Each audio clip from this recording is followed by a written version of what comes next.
साथ मैं हूं गीतांजलि। कोरोना संकट के बीच विश्व में ओलंपिक का दशकों में फीवर चढ़ा है। जहां एक तरफ मेडल टैली में अमेरिका और चीन पहले और दूसरे स्थान पर है, वहीं भारत भी मेडल टैली में पिछड़ने के बाद जबरदस्त वापसी कर रहा है। आज भारत के मेडल टैली में एक और पदक जुड़ा। मुक्केबाज लवलीना ने इसमें अपनी जगह बनाई। सेमीफाइनल मुकाबले में दुनिया की नंबर 1 बॉक्सर हैं तुर्की की बुसेनाज, जिनसे हार का सामना करना पड़ा और बुसेनाज ने लवलीना को 0-5 से शिकस्त दी। इस हार के बावजूद लवलीना को कांस्य पदक मिला। पीएम मोदी समेत देशवासियों को लवलीना को उन्होंने बधाई दी। लेकिन अब ऐसे में सवाल उठता है कि आखिर क्यों खेलों के महाकुंभ ओलंपिक जैसे आयोजनों में भारत को कम पदकों से संतोष करना पड़ता है? क्या विश्व के अन्य खिलाड़ियों जैसी सुविधाएं भारतीय खिलाड़ियों को नहीं मिल पाती हैं? आज इसी मुद्दे को लेकर बोलियो राजस्थान की टीम प्रदेश के अलग अलग जगह जाकर लोगों से ओलंपिक में भारतीय खिलाड़ियों के प्रदर्शन को लेकर उनसे राय जानी। तो सबसे पहले हम राजधानी जयपुर की ओर रुख कर रहे हैं, जहां हमारे संवाददाता विशाल शर्मा ने लोगों से बातचीत की, भारतीय खिलाड़ियों के प्रदर्शन को लेकर उनसे उनकी राय जानी। देखिए खास रिपोर्ट। ओलंपिक का नाम आता है तो खिलाड़ियों के मन में जज्बा पैदा हो जाता है, लेकिन पदक की बात की जाए तो निराशा हाथ लगती है। इस समय हमारे साथ वीरेंद्र जी पूनिया हैं, जिन्होंने ओलंपिक का कई बार नेतृत्व किया है। आप किस तरह देखते हैं अभी के हालिया प्रदर्शन को? देखिए विशाल जी, हमारा देश एक विकासशील देश है और जिसके अंदर खेल धीरे धीरे इम्प्रूवमेंट हो रहा है। पहले ओलंपिक हॉकी के अंदर मेडल आते थे, लेकिन अब 21 साल बाद हम फिर वापस हॉकी के मुकाम पे दोनों टीमें हमारे बहुत ही उम्दा प्रदर्शन कर रही हैं, और जिसमें महिलाएं तो विशेष करके हम आशा करते हैं कि वो गोल्ड और सिल्वर मेडल जीतेंगे और पुरुष भी ब्रॉन्ज मेडल के लिए खेलेगा। और इसके साथ साथ पहले हमारे देश के अंदर लोग ये सोचते थे और खिलाड़ी भी सोचते थे कि हम एक ओलंपियन हो जाएं, बस ओलंपिक में पार्टिसिपेट कर लें। लेकिन आज के दिन खिलाड़ी ये सोचने लगा है कि मैं ओलंपिक में पदक कैसे प्राप्त करूं।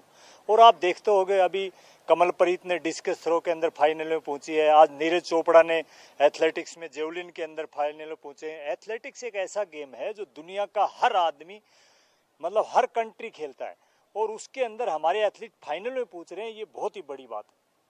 और इसके साथ साथ अब आज कुश्ती में देखो, दीपक पूनिया, दहिया, ये लड़के भी सेमीफाइनल में पहुंचे हैं। तो हमारे इंडिविजुअल खेलों में भी अब पदक आने शुरू हुए हैं और एक ये माहौल देश के लिए बन रहा है। और मैं आशा करता हूं कि आगे ओलंपिक में हम और ज़्यादा पदक जीतेंगे। ज़्यादातर देखें तो भारत में अपन क्रिकेट को ज़्यादा तवज्जो देने लगे हैं।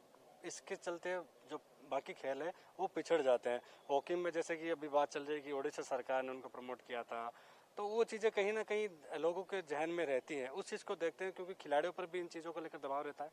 बिल्कुल, आपकी विशाल जी बात बिल्कुल सही है। उड़ीसा के मुख्यमंत्री ने पिछले 2 साल से हॉकी को प्रमोट कर रहे हैं, और उसका ही कारण है कि ये हमारे देश के लड़कियां और लड़के फाइनल सेमीफाइनल में पहुंच रहे हैं। और सबसे बड़ी बात क्या है, जब तक ओलंपिक में पदक की बात तो हर इंसान करता है, लेकिन अपने बच्चों को कोई ग्राउंड में नहीं भेजना चाहता, उसको डॉक्टर इंजीनियर बनाना चाहता है। अपने बच्चों को जब तक हर आदमी खेल में पार्टिसिपेट नहीं करेगा, जब तक ओलंपिक में मेडल ज़्यादा नहीं आएंगे। तो हर बच्चा अगर खेलने लग गया, ये सब्जेक्ट अनिवार्य कर दिया। अब जैसे राजस्थान के हमारे खेल मंत्री और मुख्यमंत्री महोदय ने अब डायरेक्ट खिलाड़ियों को डीएसपी और ये भर्ती करना शुरू किया है राजस्थान में, तो खेलों के प्रति ओलंपिक और एशियन गेम में आने वालों में और माहौल अच्छा क्रिएट होगा और मेडल लोग प्राप्त करेंगे। बिल्कुल। और सबसे बड़ी चीज़ है कि महिला हॉकी टीम है वो पहली बार सेमीफाइनल में पहुंची है। अब आज उनका मुकाबला भी है। इसको लेकर कुछ हॉकी प्लेयर्स हैं, आप किस तरह देखते हैं? सर हम तो देखते हैं सर, एक तो सर हम भी एक हॉकी प्लेयर हैं, तो सर हमें बहुत ही गर्व की बात है कि हमारी जो ओलंपिक जो टीम गई है महिला और पुरुष, मतलब बहुत ही अच्छा परफॉर्मेंस रहा उनका। इतने सालों बाद जब वो ओलंपिक क्वालिफाई किए, उसे हमें भी लगता है कि हम भी आगे आगे और मेहनत करें, आगे ओलंपिक तक जाएं।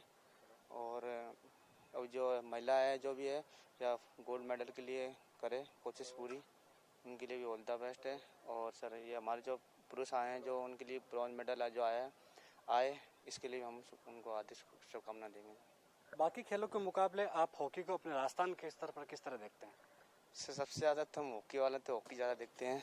फिर बाकी और की जो आया है, जो भी है हमारे जो गोल्ड मेडल वो मेडल लेके आई, जो फर्स्ट मेडल मीराबाई चानू, उनको भी हम शुभकामनाएं देंगे। और अभी जो पीवी सिंधु जी लेके आई उनके लिए भी तो और भी हम चाहेंगे कि और भी अच्छे मेडल आएँ इंडिया के लिए। जैसे कि और कंट्री में मेडल काफ़ी आ रहे हैं, हमारे कंट्री में कम आ रहे हैं थोड़ा। बिल्कुल, अभी तक गोल्ड पर अपन निशाना नहीं साध पाए। हमारे साथ और कुछ खिलाड़ी हैं, उनसे भी बात करते हैं। आप किस तरह देखते हैं हालिया प्रदर्शन को ओलंपिक में? अच्छा चल रहा है हमारा। जेवलिन थ्रो में हमारे नीरज चोपड़ा हैं, उन्होंने भी अच्छा थ्रो लगाकर अभी ओलंपिक के फाइनल के लिए क्वालिफाई कर लिया है। खास तौर पर देखा जाए तो आजकल जैसे कि ऑनलाइन गेम हो गए, मोबाइल हो गया, उन चीज़ों को देखकर ज़्यादा रुझान लोग बच्चों की तरफ जा रहा है, तो वो खेल से कहीं ना कहीं दूर हो रहा है। हमारे देश में सिस्टम ऐसा हो गया है कि ज़्यादातर बच्चों का रुझान टिकटॉक वगैरह ऐसे सोशल मीडिया पे ज़्यादा होकर के खेलों में नहीं है और सोशल मीडिया पे ज़्यादा है। बिल्कुल, लोगों का ध्यान कहीं ना कहीं भटक रहा है, बच्चों का ध्यान भटक रहा है। और ख़ास तौर पर देखा जाए तो सर, आजकल इन चीज़ों को देखते हैं कि राजस्थान को अभी तक भी इस ओलंपिक में अभी तक मेडल नहीं मिला। ये थोड़ा सा देखो, राजस्थान के अंदर मेडल नहीं मिला है, लेकिन हमारे एथलीट राजस्थान के ओलंपिक में पार्टिसिपेट कर रहे हैं। और हम ऐसी, हमारी सरकार ने वैसी खेल की एक पॉलिसी बनाई है और आगे आने वाले भविष्य में हम ओलंपिक में पक्के मेडल जीतेंगे। अभी ग्रामीण खेल जो कर रहे हैं, कल हमारे मंत्री मोदी ने किया कि राजस्थान में एक साथ कम से कम 25 से 30 लाख पार्टिसिपेशन जो लोग करेंगे, बच्चे करेंगे। ये खेलों का एक माहौल क्रिएट होगा और हम आगे आने वाले ओलंपिक में राजस्थान को भी मेडल दिलाने की कोशिश करेंगे। नए कोचेज की भर्ती करेंगे और नए खिलाड़ियों को लेंगे तो मेडल आएंगे जरूर। बिल्कुल, गांव-गांव, ढाणी-ढाणी तक खिलाड़ियों को प्रोत्साहन देने के लिए राज्य सरकार भी अपनी ओर से कई प्रयास कर रही है। खास तौर पर जो बच्चों का रुझान है, आम जनता का रुझान है, वो खेलों के प्रति हो, ताकि तब जाकर भारत भी गोल्ड मेडल ओलंपिक में जीत पाए। कैमरामैन गिरीश के साथ विशाल शर्मा, इंडिया न्यूज, जयपुर। और बीकानेर से इंडिया न्यूज संवाददाता भवानी जोशी ने लोगों से खास बातचीत की, उनसे उनकी राय जानी। टोक्यो में आयोजित खेलों में भारतीय खिलाड़ियों का काफ़ी प्रदर्शन ठीक रहा, लेकिन कहीं कांस्य पदक मिला, कुछ मीराबाई ने अपना नाम रचा। वहीं बैडमिंटन में किस तरह मानते हैं जो खिलाड़ियों के साथ भारत में किस तरह से कमी आ रही है? भारत में ग्राउंड लेवल से ही कमियां स्टार्ट हो जाती है। जो प्लेयर अपने दम पे आगे तक पहुंच जाते हैं उनको तो कहीं ना कहीं सपोर्ट या सरकार उनको सपोर्ट कर देती है। पर ग्राउंड लेवल पे स्थिति देखें तो ना बजट है स्पोर्ट्स के लिए। इस बार बजट देखा जाए तो भी 20 या 30% बजट कम किया गया है स्पोर्ट्स से। तो खिलाड़ियों को ना तो ढंग से किट के पैसे मिलते हैं, ना डाइट के पैसे मिलते हैं। तो खिलाड़ियों को परफॉर्म करने के लिए ढंग से ट्रेनिंग के लिए कोचेस भी अब सुविधा की नहीं है। यहाँ पे इसको हम सिस्टम की गलती माने या फिर सरकार की, वो हमें नहीं पता। पर ग्राउंड लेवल पर ना हमारे पास ढंग से कोचेस सप्लाइड हैं यहाँ पे, और ना ही डाइट के लिए कुछ है, ना ट्रेनिंग के लिए हमें अच्छी सुविधा मिलती है। भारतीय खिलाड़ियों जिस तरह अपना प्रदर्शन किया, आप उनके उत्साह बढ़ाने की किस तरह से बात है? हम ग्राउंड्स में जैसे लड़कों के साथ काम कर रहे हैं, तो वहाँ पर भी हम उनके साथ में चीयर फॉर इंडिया जो कैंपेन प्रधानमंत्री के द्वारा चला गया, उसके जरिए हम खिलाड़ियों को सपोर्ट कर रहे हैं। और साथ ही सोशल मीडिया पर वगैरह जो भी प्लेटफॉर्म है उन पर बधाई संदेश भेज के उनको हम प्रोत्साहित कर रहे हैं। आप जैसे भारतीय खिलाड़ियों ने प्रदर्शन किया, चाहे मीराबाई हो, चाहे बैडमिंटन खिलाड़ी हो, इस तरह प्रोत्साहन के लिए आप क्या किस तरह से करना चाहिए? प्रोत्साहन ये है कि लड़कियों में उन्होंने बहुत अच्छा प्रदर्शन किया। इससे भारत की जितनी भी खिलाड़ी है, महिला खिलाड़ी है, बच्चियाँ हैं, वो बहुत मोटिवेट हो रही है इससे। और उससे ये चाह रहे हैं कि बच्चा ग्राउंड लेवल से बच्चियाँ अपने आ रहे हैं। और पेरेंट्स भी ज़्यादा से ज़्यादा इस बार ये हुआ है कि जैसे हम स्कूल में हैं तो पेरेंट्स इस बार ज़्यादा रुझान दिखा रहे हैं, क्योंकि बच्चियों ने बहुत ज़्यादा मेडल लगाए हैं।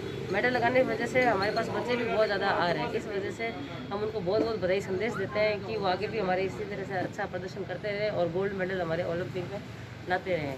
और साथ में बच्चियों के लिए ये है कि हमारे डाइट के नाम पर बच्चों के पास कुछ भी नहीं है। हमारे पास ग्राउंड उपलब्ध भी है, कोचेस भी है, लेकिन डाइट कुछ नहीं है। तो बच्चों को घरों से लाना भी एक बहुत बड़ी चीज़ है कि वो घरों से पकड़ कर कैसे लाया जाए। फिर दूसरी बात, अगर कोई खिलाड़ी आगे आ जाता है तो पॉलिटिक्स उसको मार दे देता है, तो वो खिलाड़ी वहीं अपना दम तोड़ देता है। इस वजह से हमें चाहिए कि खिलाड़ी को चारों तरफ से सपोर्ट करते हुए उसको आगे पहुँचा जाए और मेडल मिल जाए। आप क्या मानते हैं खिलाड़ियों को उत्साह बढ़ा है? दूसरी बात, जो खिलाड़ी जो इसमें ग्राउंड लेवल पर कम हो रहे हैं, किस तरह मानते हैं? सर, कुछ चीज़ें खेलों के रूप में आती है तो सबसे पहले खिलाड़ी को मेंटली रूप से तैयार किया जाए। वो मेंटली रूप से हार जाते हैं। मेंटली रूप से तैयार करने के लिए कोचेस और अच्छा सपोर्ट चाहिए, डाइट चाहिए, हर चीज़, पेरेंट्स का सपोर्ट चाहिए। और लूनी में भी हमारे संवाददाता ने ओलंपिक में भारतीय खिलाड़ियों की जीत पर लोगों की राय जानी। ओलंपिक में भारतीय खिलाड़ियों की जीत पर लोगों की क्या राय? क्या भारत में मोबाइल पर बच्चे ज़्यादा व्यस्त रहते हैं, खेल को प्रोत्साहन नहीं दिया जाता है? इन्हीं मुद्दों को लेकर आज हम लोगों की राय जानते हैं कि वो इस पर क्या कहना चाहते हैं और भारतीय जो ओलंपिक के खिलाड़ी जीते हैं उन पर किस तरह वो बधाई देते हैं। सर बताएं। हाँ नमस्कार सर, बधाई सभी जो पदक विजेता है उनको सबसे पहले हमारे भारत की ओर से बधाई। हमें खुशी है कि उन्होंने अपने अपने इवेंट में पदक जीता है, लेकिन थोड़ा हॉकी में ये सेमीफाइनल में जो इंडिया है बेल्जियम से हार गई। उनकी थोड़ी रणनीति कम रही, बेल्जियम की रणनीति बढ़िया रही कि उन्होंने कॉर्नर लेने का प्रयास किया, लेकिन भारत की अगर रणनीति बढ़िया रहती तो हो सकता भारत भी कुछ कर सकता, लेकिन अभी भी पदक की उम्मीद बरकरार है। अभी भी एक ब्रॉन्ज मेडल के लिए पदक होगा। कुछ और लोग हैं हमारे साथ, उनसे बात करते हैं, वो किस तरह बधाई देना चाहते हैं। जिस तरह से भारतीय पुरुषों ने हॉकी में प्रदर्शन किया है उससे भी बेहतर प्रदर्शन हमें महिला हॉकी में देखने को मिलेगा। हम सभी भारतवासी ये दुआ करते हैं कि महिलाएं गोल्ड मेडल लेके आएँ और दूसरे देशों की बदौलत हमारा भारत देश पदकों में काफ़ी पीछे है, तो हमें मेहनत हकीकत लेवल पे मेहनत करनी पड़ेगी और उम्मीद रहेगी भारत अच्छे पदक लाएगा टोक्यो ओलंपिक में। कुछ और लोग हैं, इन्होंने अपनी अपनी राय बताई थी। कुछ और सर हैं हमारे साथ, उनसे बात करते हैं। सर नमस्कार। सबसे पहले तो मैं सभी उन खिलाड़ियों को बधाई देना चाहूँगा जो भारत का नाम ओलंपिक के अंदर रोशन किया है, और साथ ही जो अपना नाम रोशन नहीं कर सके लेकिन उसने अच्छा काम किया, उनके लिए भी मैं कहूँगा कि वो आप अगली बार अच्छा प्रयास करें और भारत के लिए अच्छा खेलें और पदक लेके आए, ऐसी कामना करता हूँ। विशेष रूप से मैं प्रभारी हूँ मीरा कुमार जी का, जिन्होंने कि युवा अवस्था में होते हुए 49 kg के अंदर भारत का नाम रोशन किया और सिल्वर लेके आए हैं। मैं उनके परिवार को और उनके संस्थान को बधाई देना चाहता हूँ।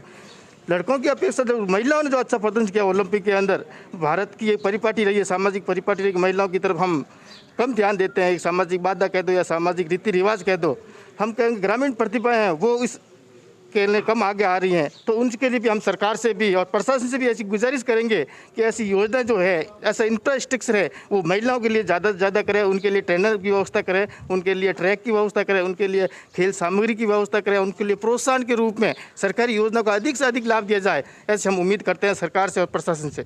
ये थे हमारे लूनी कस्बे से लोग, इन्होंने अपनी अपनी ओलंपिक में जो भारतीय खिलाड़ी जीते थे उन पर अपनी राय दी थी। मैं साथी कैमरामैन के साथ रोहित परिहार, इंडिया न्यूज़, लूनी। तो ओलंपिक खेल में भारतीय खिलाड़ियों की चारों ओर तारीफ हो रही है। एक छोटा सा ब्रेक, चल लौट रहे हैं।